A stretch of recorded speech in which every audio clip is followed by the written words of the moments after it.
Yeah, so welcome back to the final meeting and discussion of the Book of the Law.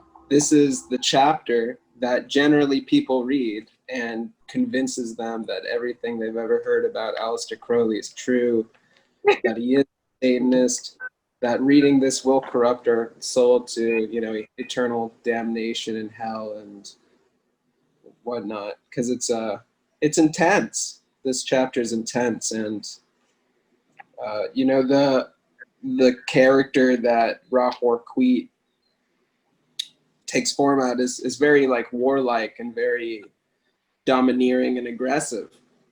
But I think that you could you could suggest that it's just another aspect, like another quality of existence. It's just another quality of life. One of the kind of issues with spirituality in the West is that we have created such a dualism, which comes out of kind of like Christian thinking or something like that. But if you look at like the Hindu pantheon, for example, or even the ancient Greek or ancient Roman pantheon of gods, they don't see it like that. The idea of a god needing to be completely beneficent or completely gentle is a newfound concept, because in the Hindu pantheon you have gods and goddesses like Shiva and Kali, or in ancient Greece you have Ares or things like that, or ancient Rome. So you have these gods and goddesses throughout history that were also quite intense and warlike, and it is just another aspect of the human soul and spirit. So what did you guys think about this chapter?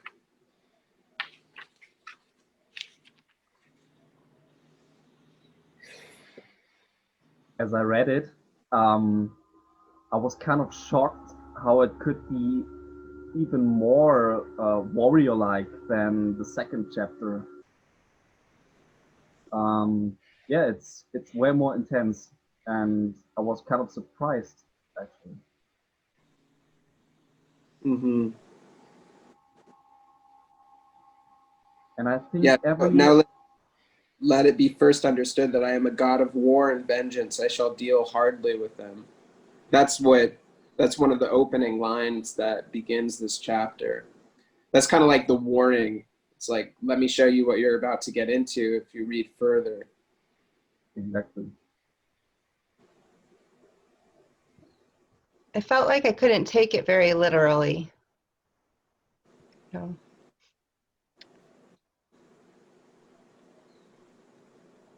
It reminds me of, actually, I don't know if you've read the Bhagavad Gita, but there's a chapter in the Bhagavad Gita where Arjuna asks Krishna to reveal his true form, and Krishna kind of dissuades him from that, and he's like, you're not going to like it, I promise. Like, you don't want me to do that. And he's like, I never do this for people, but I'll do it for you. And Krishna takes the form of like the most horrific visions he could ever see. He watches like every single loved one die, and he watches, them all decay and then be reborn, and it's like hideous monsters, and it's these huge like cosmic forces of destruction and creation. And he also has simultaneously visions of the most like transcendent beauty you could ever imagine. The idea, I think, that's being communicated in that is that we like to limit our perceptions of the divine to something that is only sweet, and only appealing to our sensibilities, but that in actuality, the divine as its true manifestation is infinite, and is destructive, is warlike, is, there's nothing that we can put a label on within our minds that isn't an aspect of the divine, whether or not we would, within our dualistic limited thinking, consider something to be evil, and the other traditions, the wisdom traditions that have upheld nature as being sacred, either Native American shamanic traditions or paganism, things like that. there is a ferocious quality to nature. And so in those traditions, there's often a reverence as well for these more aggressive energies and how they arise in the human conception of the divine.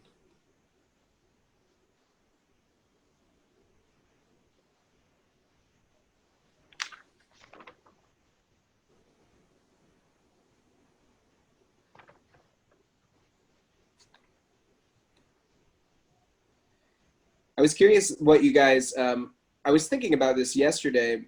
I was reflecting on this, just really like Crowley's idea about do what thou wilt and what that really means, you know. And I think that even within the context of this chapter, in which there are some aggressive words towards towards established religions of the past. It says, with number 51, line 51 says, with my hawk's head I peck at the eyes of Jesus as he hangs upon the cross. 52 is, I flap my wings in the face of Mohammed and blind him. With my claws I tear out the flesh of the Indian and the Buddhist, Mongol and Din. Balasti, Ompida, I spit on your crapulous creeds. So, I mean, if you look at Crowley as the person for a moment, before he wrote this book, like Crowley grew up in a very strict, very repressive, nearly abusive household. His parents were ultra conservative Christians, the kind that, they were like extremists. They were like, Christian extremists. And so he grew up in an atmosphere of great oppression and great repression through the vehicle of Christianity. The oppressive force in his life, in his formative years, was Christianity. It was established religions.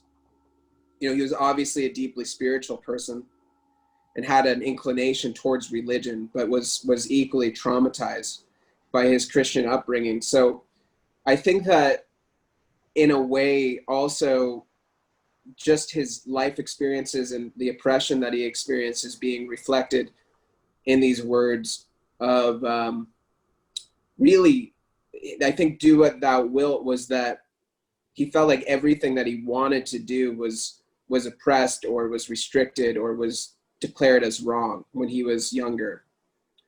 And so I think that's why for him, the highest ideal would be a spiritual system that would enable people to have the freedom and the liberation to be able to do what they want, which is also why I believe that he's almost in this chapter calling for a certain level of anarchy, even, that even it's not just Christianity, but any sort of rigid belief structure or any kind of system that imposes any kind of law or restriction onto any person should be completely destroyed, which is why he says, do what thou wilt shall be the whole of the law. Like the only rule is there are no rules, is in a way what he's saying, And I think that this urge for liberation is something that was not only, it wasn't unique to Crowley, and it isn't unique to Crowley at all. It's like there is an aspect of the human spirit that desires expansion, desires liberation. And then that is counterbalanced by the forces of restriction. So like the tighter the restriction, the more expansion, etc. And we see this play out again and again and again throughout history, which is probably also why a lot of Crowley's ideas reemerged out of obscurity in the 1960s and 70s, and why people like the Beatles revered him, around the same time as like Timothy Leary and LSD and mind expansion, why Crowley became suddenly a celebrity among the youth culture, is because of his ideals of liberation. And because at that time as well, many people were oppressed by the forces of religion in regards to placing restriction upon them, sexually, in terms of their creative expressions, in terms of their social, their ability socially to associate with who they want to do what they wanted to do, what their will is. So I just wanted to bring that up. I think that it's also, like, in this chapter, it's very clear that the passion that Crowley felt towards abolishing these old systems of belief and to establish new ones that he felt were more in line with his spirit, his will, and the spirit and will of humankind is very, very clear.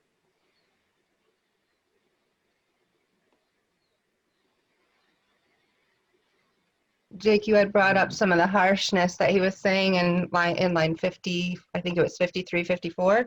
And in line 50, how it says, curse them, curse them, curse them. The thing that was coming to my mind is, like, whenever there's a big conflict in my life, whether it be a family conflict or something going on at work or something, I feel like at the beginning of it, while you're going through it, a lot of times, that's what I have to do to get it all out, like start cursing, be really angry about it, feel all the emotion. And then through that, gaining like knowledge and wisdom through just speaking it, whether I speak it and throw it or write it and throw away, just say it out loud, tell somebody that I'm hanging out with, get really angry, feel all the emotion. And then after that process of cursing them, there's this like knowledge and wisdom that comes that like kind of releases you. And I had written that we can then ignore parts of that obstacle, and it's not so it's not so present in our awareness. It just kind of dissipates with that emotion. So I don't know, I think that might be one of the alchemical processes that we do, just to transmute that energy and transmute those emotions. So I think when he's saying that, and like you were saying, he was Christian and brought up that way, I think that you almost have to, he's showing the harshness you have to feel in order to go in a new direction. And so it dissipates and you can just breathe through things, Right. In psychological terms, it can also be seen as some kind of catharsis or a way to authenticity. For example, anger or intense fury is simply just a mechanism of the mind, of your body, to tell you that something's going wrong. And by admitting to your anger in a very authentic way, accepting it, only then you can step on a new path and forge your own path and not be shackled by your fury. When stepping in your authenticity and feeling these emotions and then transmuting them, as you said it, only then can you break free. And this is this warrior consciousness to me, what is represented here. It's having these intense feelings, emotions, the anger, the need to break free and do away with the old system, destruction, which is necessary to create something new from the ashes. It's very beautiful, this symbolism. I think that's why Crowley is often associated with Satanism or the satanic, even though his works don't really actually reflect a lot of that explicitly. It's because this usurping quality is what Satanists generally attribute, like that is the quality of Satan and why they would want to associate with that. It's like, for example, the snake, who gives the apple, like it's a quality of to be able to have authority of oneself, so here he's calling for assertion and revolution, right? In a rather intense way.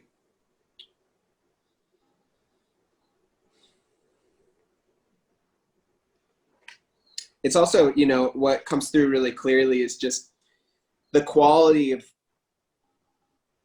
Crowley's spirituality and his leanings when it comes to spiritual matters is one of action, really. I think that there's different paths or different perspectives around spirituality, and one of them is to, you know, the idea of finding inner peace, to just sit in a cave and meditate somewhere, and to you know, to ohm yourself into a state of bliss or something like that, and to discard the material reality, which sometimes also comes through in rejections of our humanity in various ways, like the repression of our sexual instincts, things like that. It's really, really clear that Crowley's his mechanisms were to engage with the world, and that he really had a strong distaste for passivity when it comes to spiritual matters. You know, in that way you could say that his spiritual system is very masculine. It's very it's interested in initiative and in taking actions to change oneself and the circumstances of reality. You know, I think that really at his core, Crowley was endeavoring to change reality. Maybe he did, but, you know, as a magician, I think that is kind of like, in a certain way, from a certain inclination of this type of magician, that is sort of the highest ideal, is to be able to actually conquer reality, to assume in a sense total control over the forces of reality. And I think that this is what Crowley was endeavoring to do. It's also interesting to note that this chapter begins with the word abrahadabra, which essentially means I create as I speak. And it's like a spell almost. The language is so overblown in the third chapter, and so intense, so energetic, that it's almost like some kind of spell or destruction curse, which is laid upon the old systems of repression.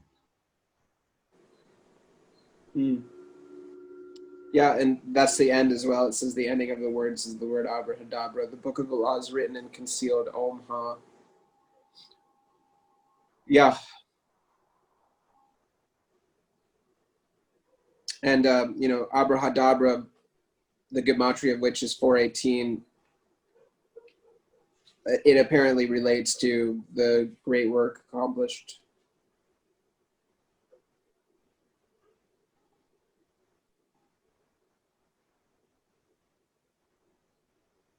Yeah, raise the spell of Rahorquid. It is sort of like this chapter is a spell in a way, or like an invocation of Rahorquid to try to summon him to. It's like a call to arms. Something that also comes to mind is that in the past chapters, he was speaking of this idea of the dove and the serpent. I think that Crowley would consider humankind at its most sort of vital to be a bit like tough, or to be strong in a warlike sense, actually. And I think that Crowley was of the opinion that people have become soft or demure or slave-like and obedient, and that this was a problem. And I think that one of the things he was attempting to do in his lifetime and in this book, as well as his other writings, was to attempt to awaken this sort of ferocity and strength within people to have, to recover their inherent power. You know, I think that more than anything, he wanted to recover for himself his own individual power and to help others discover theirs. And I think that he felt that the world was filled with people who had surrendered or forgotten their own power at the behest of these forces like our socialization, organized religion, etc. You know, in terms of my personal opinions on that, I do think that it's true. However, I also value compassion, love, empathy, etc. as a kind of, you know, ethical barometer of how I think the world should operate. But there are certainly times in which not unmitigated cruelty, but I think that force and aggression is necessitated in order to overcome certain obstacles or to shake people up in certain ways, you know. So if there's a system like these organized religions that are heavily oppressing people and keeping people locked into ways of being that do not serve their highest and do not serve their will, then it necessitates a kind of spiritual war to attempt to overthrow that, which actually is out of a place of compassion, you know.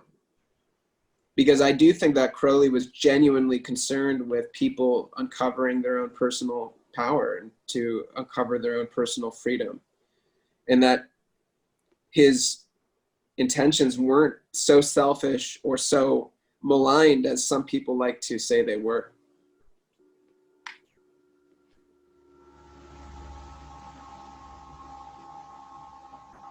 I could You add on hear a me little okay? bit to, oh, go ahead. Go ahead. Go ahead. Okay, Please. to add on just a little bit to that with line 17 where it says, fear not at all, fear neither man nor fate, nor gods, nor anything, money fear not, nor laughter of the folk folly, nor any other power of heaven upon earth or under the earth. So like in my mind, what came to my mind at the time when I read that was that our culture is also, not just religions, but our culture in general is teaching us to externalize a lot of our natural innate qualities that we're born with. And I feel like for example, telepathy, a lot of like Aboriginal tribes still use telepathy to communicate with each other when far apart, and we have to pick up a phone and use it. We've been taught to externalize that internal ability that we were born with. Like imagination, we don't use it if we're watching television all the time or on our phones all the time, so we're externalizing again instead of using what we were already born with. Or even our divination abilities, where you like looking things up on the internet instead of like a lot of times going within and asking ourselves that we already hold those answers. So I think also I think he's like wanting to reclaim a lot of those like natural abilities that we're born with. Mm-hmm. Yeah, then there's also these lines, new is your refuge as Hadit your light, and I am the strength, force, vigor of your arms. So this really describes the kind of Trinity very well, which is new is, you know, the matrix, if you will. New is like the space in which reality arises. Hadit sort of is like the fool, it's the impulse to incarnate. And then Rahor Quit is the force, the life force, and vitality. And if you look at kind of at its most primal form, life, the survival instinct of life, that, you know, any one of us, if given, we would fight for our lives. And this is just inherent within us. This is what it is to be alive. And this is the case of every living thing. But people get separated from that. And I think Crowley is suggesting that this is the source of our vitality. I agree. That's what I was going to say also. I think 17, can you hear me okay? Yes. Okay, 17 is an important, really opened things up for me. We were talking about Nuit and Hadid, and then the trilogy of that. I'm thinking, what I'm getting from all this is that the strength, the force, the vigor, the third part of the trilogy is your strength of will, the force of your will. And I think he's speaking in chapter 3 a lot about will. And I've taken that idea of the force of your will and the strength of your will and put it in some of the other entries, and it starts to make sense to me. He's talking about how you have to fight for your strength. And I'm every time he's talking about it, I really believe I'm feeling it's a strength of will issue. And you could summarize that whole chapter 3 by really forcing, using overblown language to point out you've got a will. That's your survival instinct. That's what makes all this happen. That takes the acts to action part. The meat is the unlimited possibilities and expansion, like we had talked earlier, correct? Mm-hmm. We can look at it that way. And we can see Hadid as another way of saying that that's a sense of self, perfect sense of self, the red dot in the center of the wing, correct? And so now if you take those two things and you add your strength and force of will to that, you've created the perfect trilogy. And with that, you're able to do as thou wilt. Do that strength of will. Yeah, and if you remember, thelema equals agape, like 93 equals 93, which is to say that will equals love, which is that, you know, our concepts of love get abstracted into a lot of different forms. They take the forms of romantic love, etc. But if you really want to distill it down to its essence, love is the will to live, which is what you're saying. It's that life force. It's that survival instinct, you know. And there's actually there's a cool YouTube video. There's this guy that has a YouTube account called Meme Analysis. And this guy's really unique. He's like a meme philosopher. You know, he analyzes like internet memes, but he has a video about the word love from the perspective of Aleister Crowley, Carl Jung, and I think Wilhelm Reich. I think those are the three, but he compares these three different thinkers. It might be Freud, not Jung, I'm not sure, into their ideas of love. And he's basically saying that they all have a sort of common understanding of love, which is that love, non-abstracted, that like in its most essential form, is this desire to survive, is the desire for life itself. And yeah, I think that this is strongly emphasized in this chapter.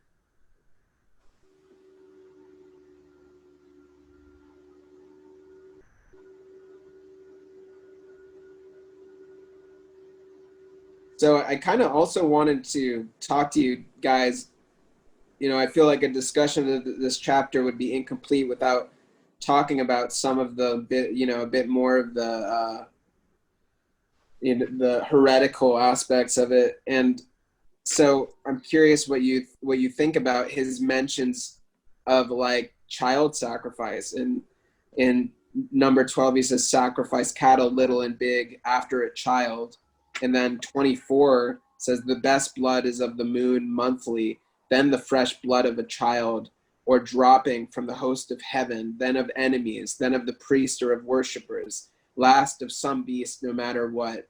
And then also 25, this burn of this make cakes and eat unto me. This hath also another use. Let it be laid before me and kept thick with perfumes of your orison.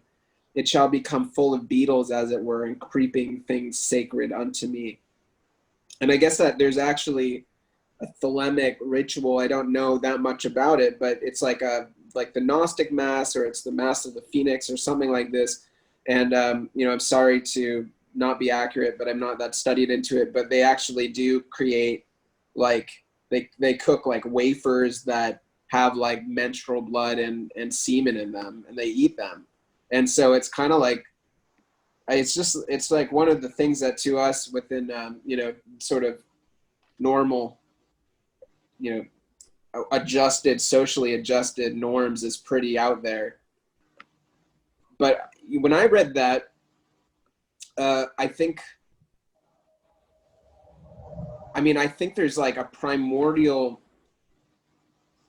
I think that there's been a lot of cultures in the past which have sacrificed animals, which have have consumed human blood, stuff like that, as kind of like this real primordial demonstration of life, vigor, strength, and vitality, you know. And if you're not abstracting the ideas of love into something else, and that your emphasis is on survival or strength or vitality, then this would not seem that abnormal, you know, like many other cultures throughout human history have done. So I think that in a way this does kind of it touches on something that's like really deep and ancient and primordial within the human spirit. I mean, if you think about how hard it was for humankind as a whole to get to a point of comfortable survival, you know, and how like the threat of death loomed over the human species for a very long time in a very visceral way, through war with other people, through predator animals, through all this stuff, through disease. And, you know, we weren't at the place like now. We live very comfortable, safe, for the most part, insulated lives in a way that is very new to humans as a whole. And so I think that there was a heavier emphasis for people to survive. And I think that people probably were participating in these kinds of acts and rites as a ritual to try to ensure their vitality, strength, and survival.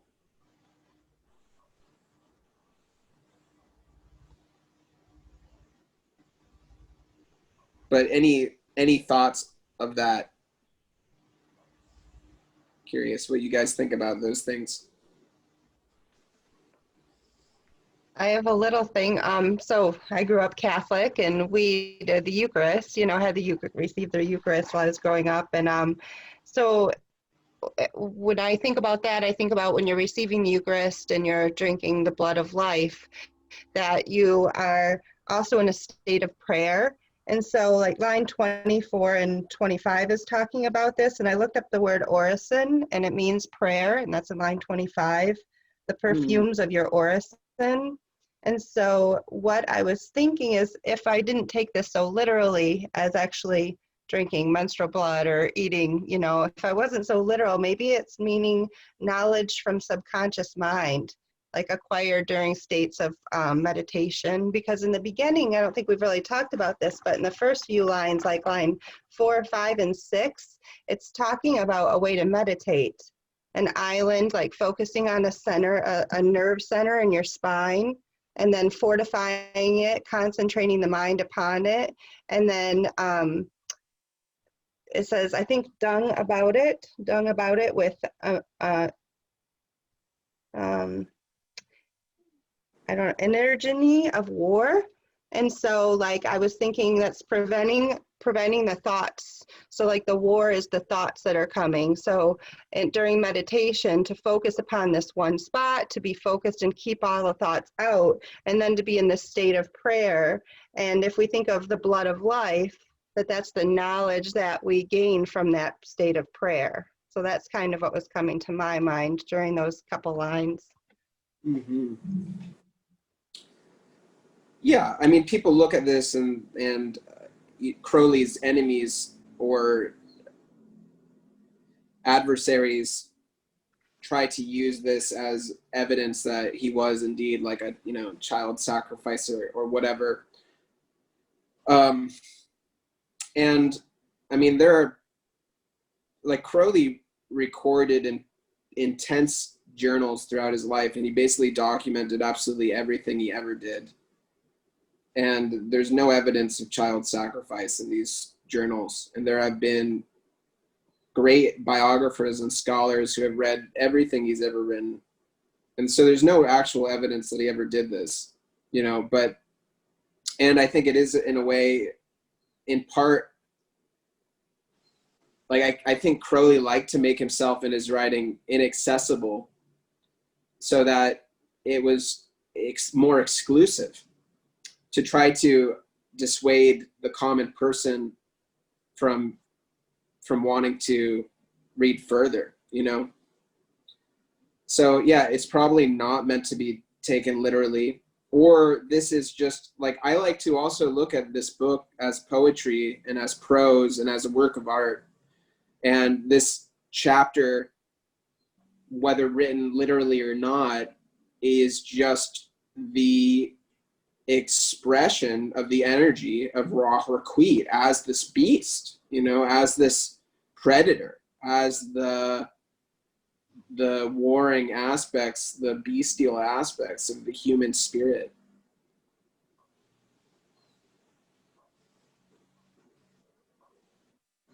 I think as you mentioned this, Jake, we can look at these lines in several different interpretations. We can either take it literally, we can take it symbolically, or we can take it simply as a form of art and prose, or as a manifestation of that abstract energy of Ra Hoquoit. And other things that really came to mind when I read this, concerning the blood. What is the blood? The blood is the life, as Bram Stoker says or wrote. The blood is the life, which means it's also the spirit where our life is contained. And so when he spoke of blood, it could simply mean the spirit of the moon, or the spirit of a child. And yeah, there never was documented child sacrifice in Crowley's diaries and documents. And in certain documentaries or sources, I also heard that that stood symbolically for sex magic. You know, right. Sacrificing a child is like emitting seeds. Right. Yeah, I heard that. I heard that because of the strong oppression on sexual matters in his time, that as an intellectual he couldn't write about sex, and that this is also Lon Milo Duquette's interpretation of it, is that the sacrifice of a child, and yeah, Crowley's like, yeah, I do it 2,000 times a year or whatever, and it's like, obviously that's not possible, but yeah, he's talking about ejaculating. Yeah. And I also read a book by Kenneth Grant, which is called Aleister Crowley and the Hidden God. It's way out there. It's super abstract and riddled with gematria. But what I could take from it was that there's actually a certain kind of fluid which is emitted by the sweat of women around a certain time of the month, which is called the Kala or Kalas, which seems to be some kind of magical fluid, really, with immense powers. It's a whole different concept, but that's what I got from the book. Interesting. Yeah.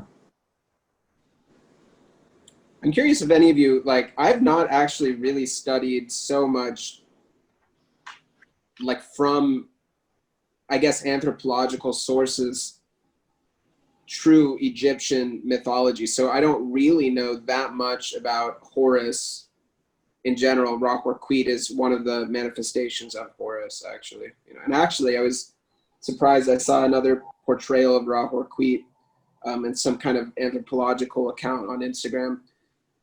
But yeah,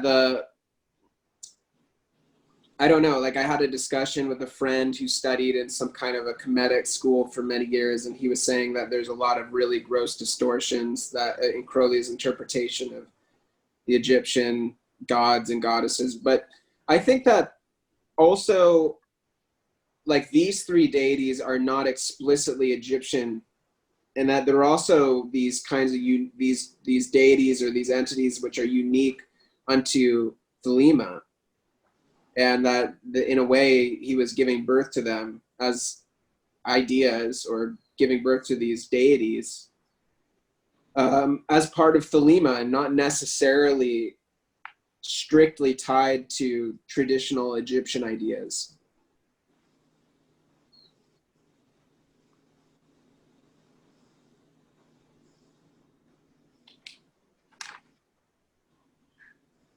So I'm curious if anybody, like, does anybody really know about Horus in a kind of more traditional sense?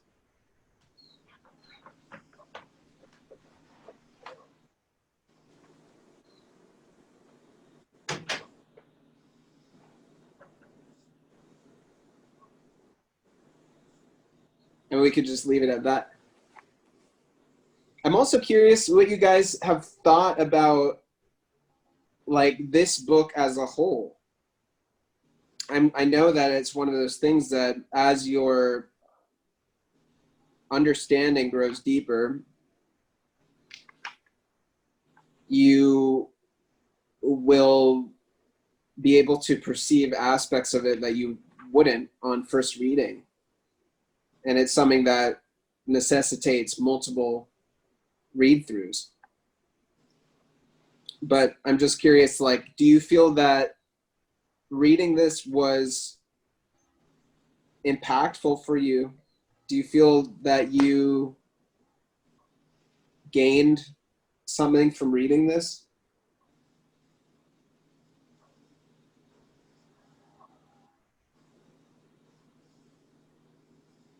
I think what I gained from reading this is finding back to my inner warrior energy, or balancing out and really becoming aware when you've gone into a much more passive mode than is good for you, which kind of reflects my current state of being. This year has been quite eventful, and yet intrinsically, inwardly, I felt very passive, like I couldn't use my energy as much as I could have or should have, however. And I feel like as if this would be a calling to access this inner warrior strength, and doing away with everything that didn't work out before, and stepping into that inner strength. That's at least what it means to me right now, personally. And I think as almost any kind of thing in world, balance is much needed. When you've gone too much into passivity mode, you need someone to kick your butt, to actually stand up again, or fight for what seems right to you, what's in resonance with your inner truth, your will. Yet again, when you're too brute, you're too forceful, you also need to check in and bring yourself back into more of a passivity mindset, or compassionate mindset. I think this balance is also reflected in the Book of the Law, starting with the explanation of Nui, and then going into the more warrior aspects. But it still leaves me wondering what comes after the destruction. 2/3 of the book is about destroying all things and enforcing this idea to destroy old systems of repression. But what comes after the destruction? How are you going to build this new world? These are the kind of questions that I was left with.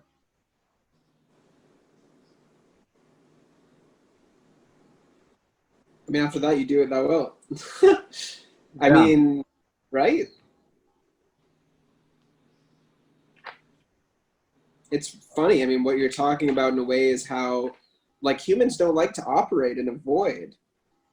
And humans, it seems, like to have sort of authorities to guide them on how to behave in the world. And Crowley is saying, get rid of all that and just like do your own, like be your own authority. And this is challenging for people because people want to have a law or a system or a religion to tell them what they can and can't do. And Crowley's saying that there isn't one.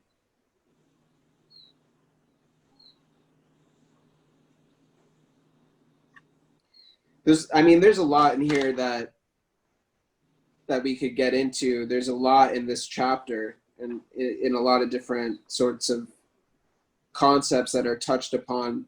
There's a lot that on first reading I don't explicitly understand as well. A lot of things like that.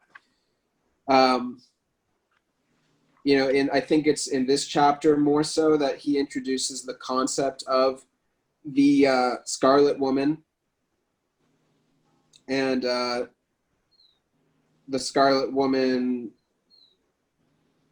who is, you know, loud in her adulterousness, covered with jewels and rich garments and is shameless before all men. I think that Lon Milo Duquette interprets the Scarlet Woman as representing sort of like the ultimate feminine principle of receptivity, and to be completely unhindered in the feminine principle, which is to receive. And that in a way, like the beast, and there's, you know, let's see what Lon Milo Duquette said about the beast. He suggested that it represents both an abstract concept, Crowley himself, as well as as a particular entity as well.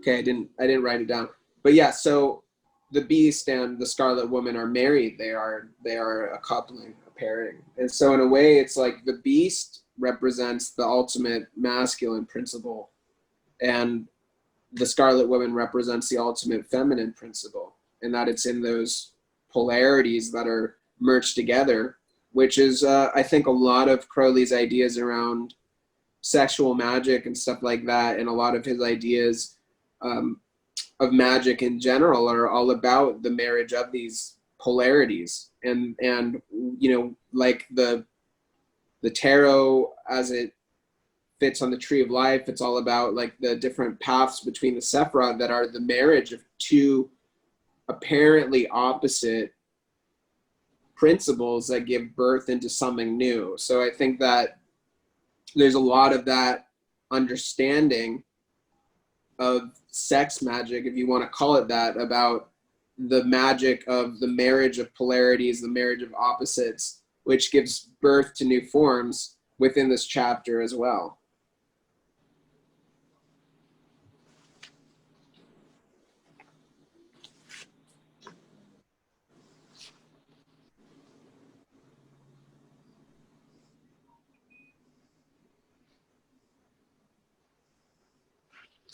Well, in the first chapter, we talked about infinite polarities. We were talking about Nuit. We were talking about infinite polarities a little bit, and that's what I wrote here on 44 is you have, again, going back to this will thing, you have to have the strength of your own will to be exactly who you are and the best you can be at who you are in the receiver. And in 43 above that, that's a female, the Scarlet Woman, not being herself. She's worried about other people. Don't worry about other people's will and what other people are doing, what other people are saying to you. You're going to be basically dying cold and hungry. You do that. But if you will complete your will, be it perfectly who you are, that would allow for infinite polarity. And if you don't do that, we can't have this infinite polarity with the beast. How are you going to do that if you're half-stepping it? You can't be half-stepping it. There isn't going to be infinite polarity. No way. It's impossible. Hope I explained that right, but so I'm thinking on that. Yeah, I like that. Mm-hmm. Yeah, good assessment then.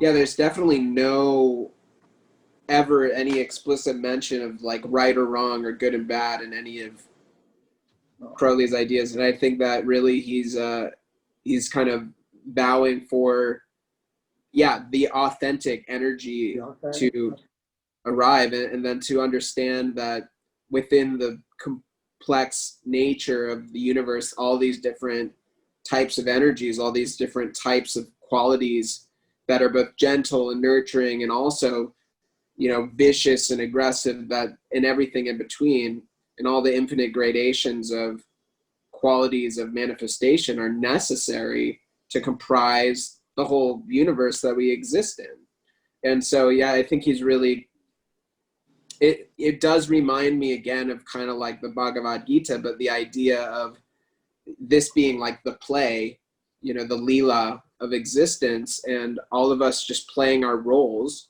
and not being attached to them and not seeing them as good or bad, you know, that, you know, like whoever the most evil person we can think of is as much of a saint as the most saintly person we can think of, because they're both doing their true will. They're both playing their role perfectly in the manifestation. And both of those ingredients are necessary for the manifestation to exist.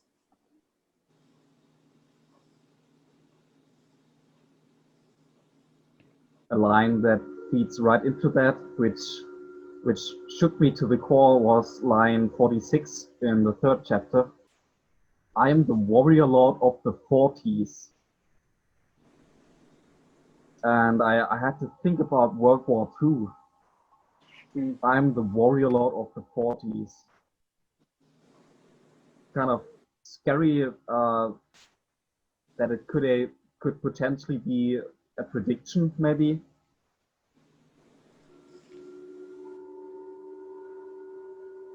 Yeah, something I just noticed when reading. Yeah, interesting. Yeah, this was written before all of that, for sure. Yeah.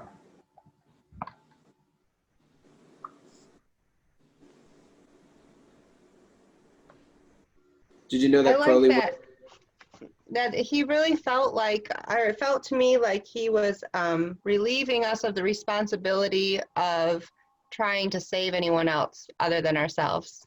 Like line 42, and it says, argue not, convert not, talk not over much.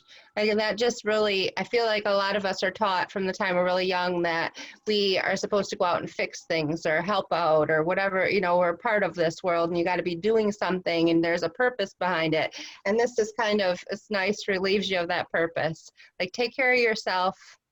Others will do as they will. It's their responsibility. Mm-hmm.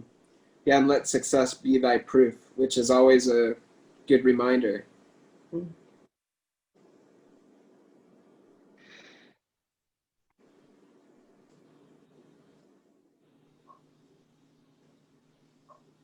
Did you guys know that Crowley worked as a secret agent during World War II with the British government?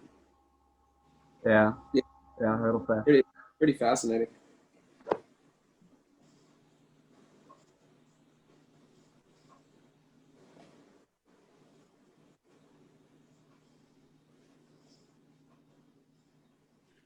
I don't like these kind of discussions about political views, but I think I heard somewhere that Crowley might have sympathized with the German philosophy during World War II due to their theories about the Übermensch and a new race evolving. It's a tricky subject, though. Yeah, I've heard Winston different. Churchill, sorry. Winston Churchill also felt that way. That's why there's a movement in Great Britain to take down some of his statues, similar to the Confederate statues here, because Winston Churchill wasn't that far off from those views either. And not too many people know about that, but he was part of that club, that view, the ultimate, I can't remember what you said in German, but that whole movement. Yeah. Yeah, but wasn't that Nietzsche's idea, though? And so, like, yeah, like that was, a lot of people were influenced by that. It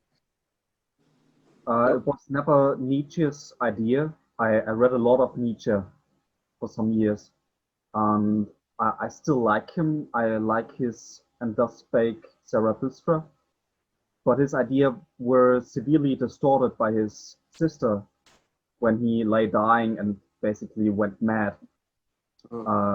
And his sister, she was far right wing, and she used his writings to appeal to the right wing masses. But it was never Nietzsche's intent to feed into that. That's for sure. Interesting. But he coined the term Übermensch, which kind of means superhuman or Superman. Right. Yeah. Yeah, And I've the heard different. Nazis simply just used this term.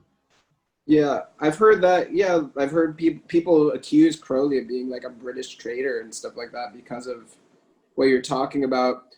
I also heard that he wrote in the way that he did as a way of trying to sort of sabotage the Germans, and that he actually because he worked as a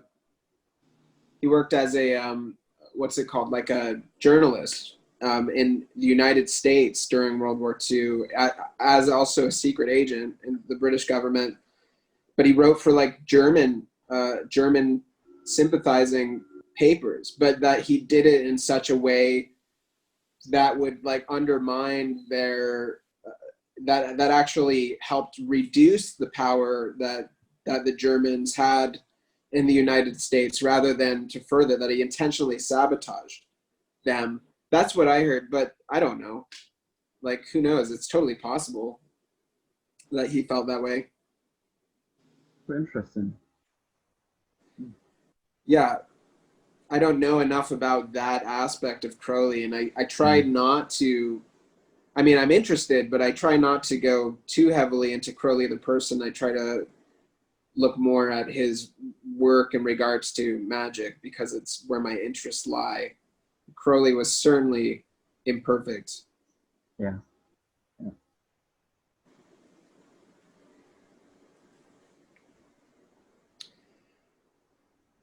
Yeah, guys, I think that we may wrap this up soon. I just wanted to open it up to any kind of closing thoughts or pressing discussion before we part with each other, and yeah, just what you think about this experience of reading and discussing this book in general. David, thank you for doing this for us. I really didn't have much to say about this chapter because it's totally confusing to me, but I got a lot of great insights from everybody. So thank you to everyone. For sure. Thanks for being a part of it. That's what I'd like to say, is that I did a lot of reading and I did a lot of searching, and I would get a bit of a nut of an idea and I would bring it to the meeting, and then listening to everybody else talk really helped me solidify what I was thinking, either throw some little pieces away but mostly made me feel really good about where I was going with everything. And I've got a lot of affirmation. I felt really, really good about that. Super enjoyed this. Really, really enjoyed it. I thank you for having this kind of a thing go on. This is the first time I've ever been part of a book club or anything like this. It's really amazing. Very enjoyable. Thank you. Yay, my pleasure.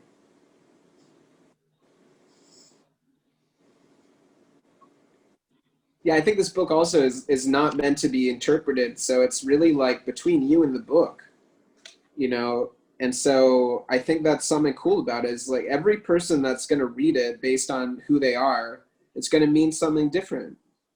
And that there's no right or wrong interpretation. Your understanding of the book is the book. And I like that about it.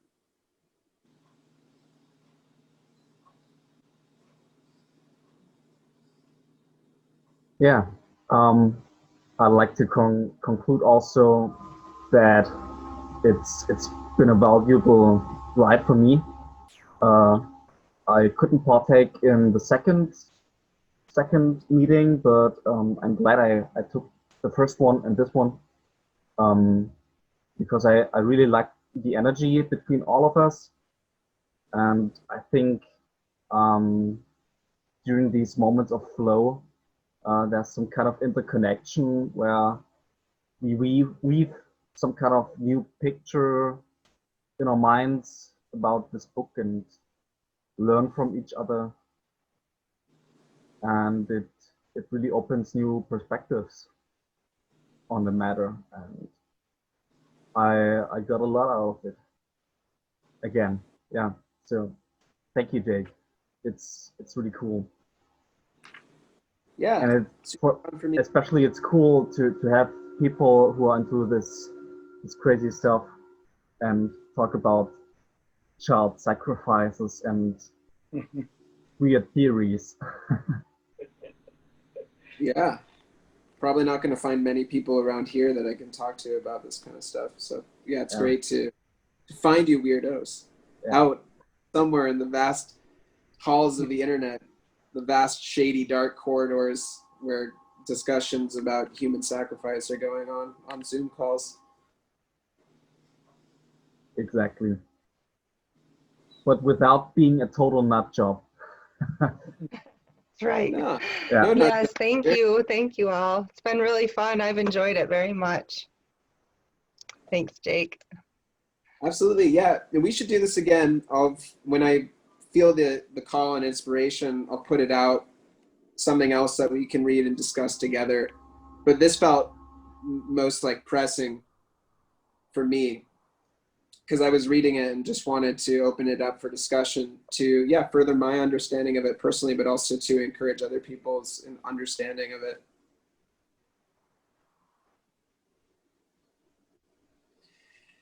All right, guys. Well, yeah, much love, and I'll see you all soon, and Happy New Year. Happy Great Conjunction. I hope the Age of Aquarius is unfolding beautifully for you thus far. Oh, yeah. Thank you. I'll see you all on the other side in 2021.